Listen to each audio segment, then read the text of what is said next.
Hello everyone, three স্টোরির আরও একটা নতুন গল্পে আপনাদের স্বাগত।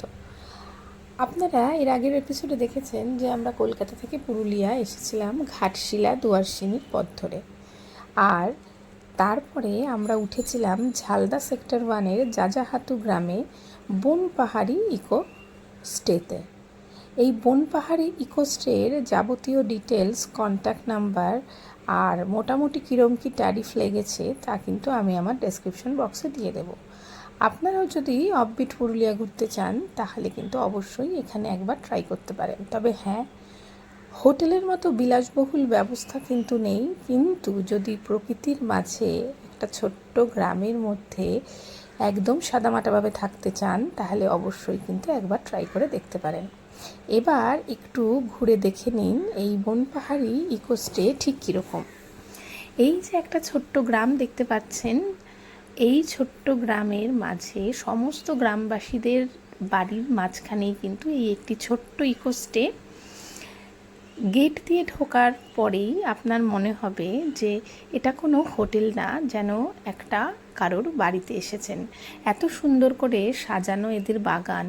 এখানে টোটাল 2টো থাকার ঘর রয়েছে, আর রয়েছে 3টে বড় টেন্ট, যার মধ্যে 2টো টেন্টে ফ্যামিলি টেন্ট আর একটা বন্ধুবান্ধব নিয়ে গেলে বেশ অনেক বড় টেন্টই রয়েছে।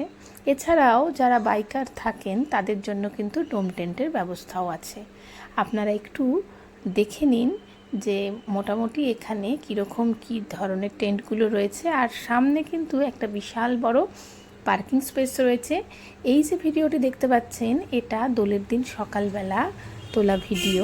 দোলের দিন এই বনপাহাড়ি ইকোস্টেতে আয়োজন করা হয়েছিল বসন্ত উৎসবের, এবং সেই উৎসব শুরু হওয়ার আগেই কিন্তু একটা ছোট্ট ভিডিও আমি তুলে নিয়েছিলাম যাতে সেটা আপনাদের সাথে শেয়ার করতে পারি। এই যে বাঁদিকে যেই ঘরগুলো দেখা গেল, এগুলোই হচ্ছে 2টি ঘর যেখানে মানুষ থাকতে পারবেন। মানে এই 2টো ঘর কিন্তু টেন্ট নয়, এগুলো পাকা ঘর। আর এই রাস্তা দিয়ে সোজা গেলেই ওই যে পরপর দেখা যাচ্ছে ওখানে হচ্ছে 3টি টেন্ট।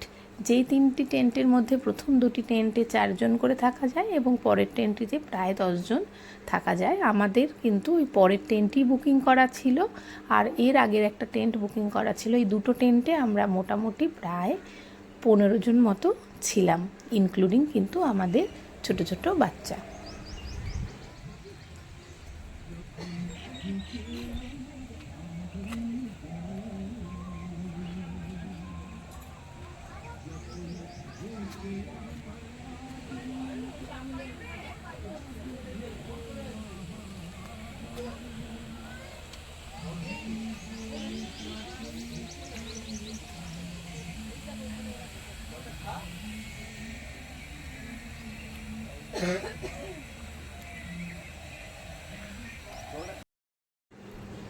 এটা ছিল আমাদের টেন্ট, যেখানে আমরা প্রায় 9 থেকে 10 জন ছিলাম। এই টেন্টটা আর এর আগে যে 2টি ফ্যামিলি টেন্ট রয়েছে 3টিতেই কিন্তু অ্যাটাচ টয়লেটের ব্যবস্থা রয়েছে। এই ইকোস্টেটি পাহাড়ের গায়ে অবস্থিত এবং এত সুন্দর এর প্রাকৃতিক শোভা যে আপনি যদি প্রকৃতির মাঝে 2 দিন নিরিবিলিতে সময় কাটাতে চান তাহলে এই বনপাহাড়ি ইকোস্টে কিন্তু আপনাকে মুগ্ধ করবেই।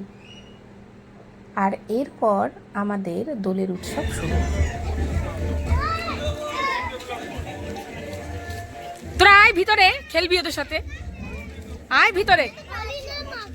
হ্যাঁ, কেন কালিনা মাখবি? তোরা কাল মাখবি কেন? আজকে কেন মাখবি না? সিনে এসেছিস, তার একবার সিন করবি আমাদের সাথে, চল। আমরা তো পুকুরে স্নান করতে চাই। মা দিগলে গাল দেবে? মা গাল দেবে না, বলবি কাকিমা বলেছে খেলতে তাই খেলেছি। লাগাও লাগাও, দাঁড়াও,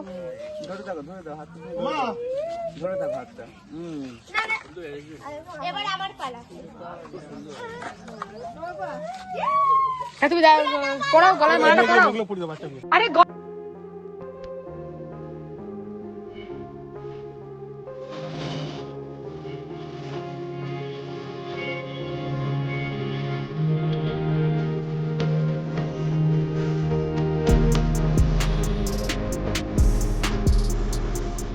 মূর্তি গৃহবাসী ফুলদার ফুল লাগলো যে দোল, স্থলে জলে বনতলে রাখলো যে দোল, দার ফুল দার ফুল মোরে গৃহবাসী ফুলদার ফুল লাগলো যে দোল, স্থলে জলে বনতলে রাখলো যে দোল, দার ফুল মোরে গৃহবাসী।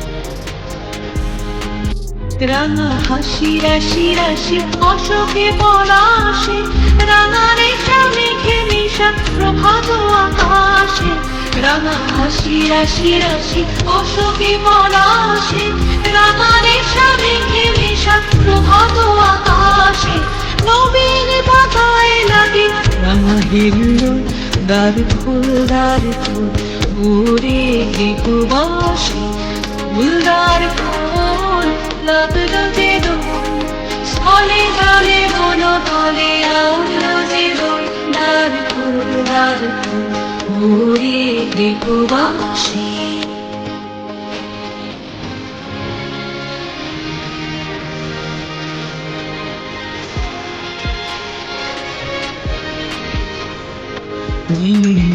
মরমরে দক্ষিণ বাতাসে প্রজাপতি দোলে হাসে কাছে, বন মরমরে দক্ষিণ বাতাসে প্রজাপতি দোলে হাসে কাছে, মৌমাছি ফিরে যাচ্ছে ফুলের দক্ষিণা, কথায় বাজায় তার ভিখারির বীণা, মৌমাছি ফিরে যাচ্ছে ফুলের দক্ষিণা, কথায় বাজায় তার ভিখারির বীণা, মাথা বেঁধে গানে বায়ু গন্ধে ফুল, দ্বার ফুল ওরে গৃহবাসী ফুলদার ফুল লাগলো যে দোল, স্থলে জলে বনতলে রাখলো যে দোল, দ্বার ফুল ওরে গৃহবাসী।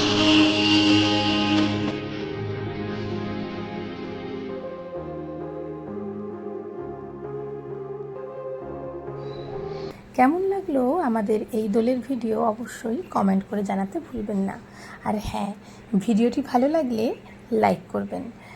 আমাদের 3 স্টোরি চ্যানেলে নতুন হলে চ্যানেলটিকে সাবস্ক্রাইব করে পাশে থাকবেন। এখানেই কিন্তু আমাদের পুরুলিয়ার গল্প শেষ নয়। দোলের দিন আমরা বিকালে ঘুরতে গিয়েছিলাম। কোথায় ঘুরতে গিয়েছিলাম বা দোলের দিন এই বনপাহাড়ি ইকোস্টেতে আর কি অ্যারেঞ্জমেন্ট ছিল সন্ধ্যাবেলা, তারও কিন্তু ভিডিও থাকবে আমাদের এই পুরুলিয়া পর্বে। তাই দেখতে থাকুন আমাদের পুরুলিয়া পর্ব। ভালো থাকবেন সবাই। খুব শিগগিরই পুরুলিয়ার পরের পর্বে আপনাদের সাথে দেখা হবে।